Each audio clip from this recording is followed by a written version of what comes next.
Within the builder, there are three areas of importance from where you will be accessing pre-made blocks, all the elements, and publishing functions. The main areas, the biggest area, this is your canvas. It starts with this prompt that says start building your page. This is your page. This is where you will be building out your website pages. If you click on it, it opens the block manager from where you can access the pre-made blocks, create your own, as well as pre-made layouts to choose from, saved blocks that you may have already, as well as global blocks. To bring in a new block, you simply click on it and it will bring it in automatically. On the left, you have a sidebar with a lot of options that control how the page looks, the styling, as well as options for this project. At the very top is where you will be accessing your CMS, the content management system. This includes all the control over your pages, your blogging, stories, pop-ups, and alerts, and also adding users and creating custom assets. You create menus over here, and you add also new pages, remove pages, delete pages, same with posts.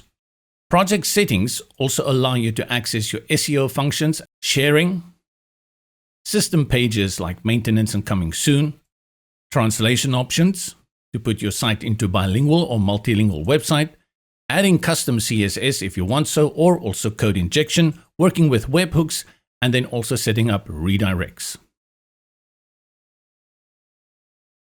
Below the CMS menu, you have the elements drawer.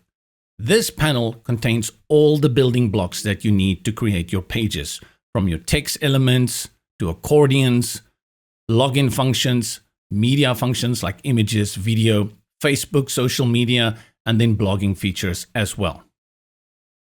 Under that, you have the reorder blocks option.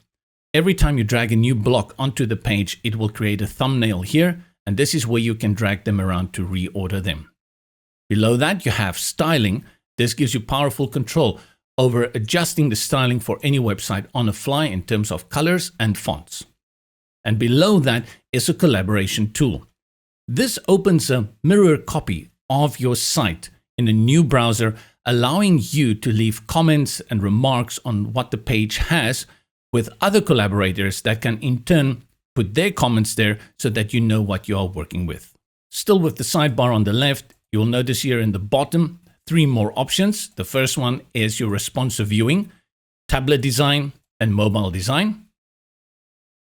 Below that, some page options. You can view it as default, not logged in person or logged in. And then you have language show options below that.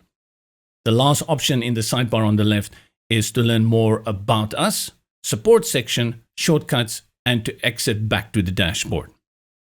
Finally, the toolbar in the bottom right-hand corner. Here you access the publishing options. You can clear the layout, you can save it, you can publish the page or switch it to a saved draft. Next to that, you have preview options as well as undo and redo. And then you have the option to show hidden elements.